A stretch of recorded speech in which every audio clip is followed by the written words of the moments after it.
السلام علیکم ناظرین، اسلام اور سائنس کے علمی نکات کی چند حکمتیں لے کر آپ کا میزبان علی امام حاضر خدمت ہے۔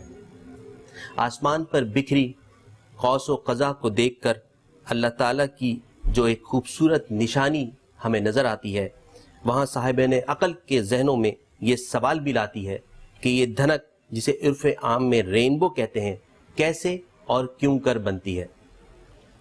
آئیے اس دھنک شفق کے رنگوں پر تحقیق کرنے والے اس سائنسدان کا ذکر کرتے ہیں جو عالم اسلام کے عظیم سائنسدان تھے۔ آج حسب معمول شیراز کے سائنسی مدرسے میں ایک کلاس کا آغاز ہوا تو مدرسے کے منتظم قطب الدین شیرازی نے اپنے ایک شاگرد کا امتحان لیا، اس سے کچھ سوالات پوچھے اور اپنے شاگرد کی صلاحیتیں دیکھتے ہوئے اسے عالم اسلام کے ایک عظیم سائنسدان ابن الہیثم کی علم بصریات پر کچھ کتابیں دی اور کہا، اے اونہار شاگرد، تم اس قابل ہو کہ ابن الہیثم کی کتابیں پڑھ سکو۔ مجھے یقین ہے کہ تم ان کتابوں کے مطالعے سے علم بصریات کے شعبے میں نام پیدا کر سکو گے۔ فرمانبردار شاگرد نے استاد قطب الدین سے کتابیں لیں اور انہیں بغور پڑھنا شروع کر دیا، اور انہی کتابوں سے اس کا ذہن کھلتا چلا گیا اور وہ کائنات پر غور و فکر کرنے لگا، اور پھر اس نے تحقیق کے ذریعے دنیا میں پہلی بار قوس قزح یعنی رینبو کا سائنسی نظریہ بتایا، اور اس کے لیے رنگوں کی شکل اور رنگوں کا فارمولہ بھی دنیا کو دیا، اور اس نام کو ہم کمال الدین فارسی کے نام سے جانتے ہیں۔ کمال الدین فارسی، جن کا پورا نام ابو الحسن محمد کمال الدین فارسی تھا، 1265 کو موجودہ آذربائیجان کے شہر تبریز میں پیدا ہوئے۔ ان کے اہل خانہ تاتاریوں کے حملے سے تنگ آ کر شیراز آ گئے تھے، اسی لیے کمال الدین کا کمال بچپن یہیں گزرا، اور اس نے اسی شہر سے اپنے کمالات کا آغاز کیا۔ ان دونوں ایران میں امام غزالی رحمۃ اللہ کے افکار کا چرچا تھا، اسی لیے کمال الدین بھی ان سے متاثر تھے۔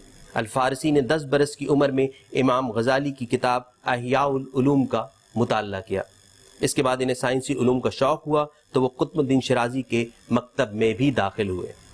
کمال الدین سے پہلے یونانی دانشوروں کا یہ نظریہ تھا کہ قوس قزح یعنی رینبو کے رنگ مختلف ہو سکتے ہیں، لیکن کمال الدین نے پہلی بار تحقیق سے یہ ثابت کیا کہ یہ رنگ دنیا کے ہر خطے میں نہ صرف ایک جیسے ہوتے ہیں بلکہ ان کی ترتیب بھی وہی ہے، یعنی red, orange, yellow, green, blue, indigo and violet.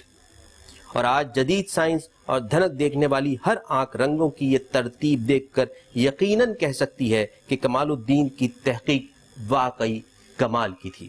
کمال الدین فارسی نے بینائی کی کمزوری کے لیے سبزہ دیکھنے اور اس کے ساتھ ساتھ صبح تازہ گھاس پر چلنے کا بھی مشورہ دیا، جس سے کمزور نظر میں بہتری آتی ہے۔ کمال الدین فارسی علم ریاضی کے ماہر بھی تھے، اور جنہوں نے حساب میں گریٹ کامن ڈویژن یعنی کہ GCD کا بھی جدید فارمولہ ایجاد کیا، موجودہ فارمولے کے جو کہ بالکل قریب ہے۔ اس کے علاوہ انہوں نے ریاضی کے نمبرز تھیوری کو بھی جدت سے ہمکنار کیا۔ کمال الدین فارسی نے علم طب میں بھی ایک نمایاں مقام حاصل کیا، اور سب سے پہلے طاعون کے جراثیم کی اقسام اور اس کے پھیلنے کی وجہ بھی دریافت کی۔ اسی طرح کمال الدین فارسی دنیا کے پہلے سائنسدان بنے جنہوں نے جان لیوا وائرس کو بغور پڑھ کر اس کو کیٹیگرائز کیا۔ کاش آج کوئی کرونا وائرس پر بھی اسی طرح تحقیق کرے، کیونکہ یہ اللہ کی سنت ہے کہ اس نے کوئی بیماری ایسی پیدا نہیں کی کہ جس کا علاج ممکن نہ ہو۔ بالآخر چراغ علم روشن کرنے کے بعد کمال الدین فارسی کی زندگی کا چراغ 12 جنوری 1318 کو بجھ گیا، لیکن ان کے ذہن و علم کی شمع ہمیشہ روشن رہیں گی۔ ناظرین، اپنے میزبان علی امام کو آج کی نشست سے اجازت دیجیے۔ اللہ نگہبان۔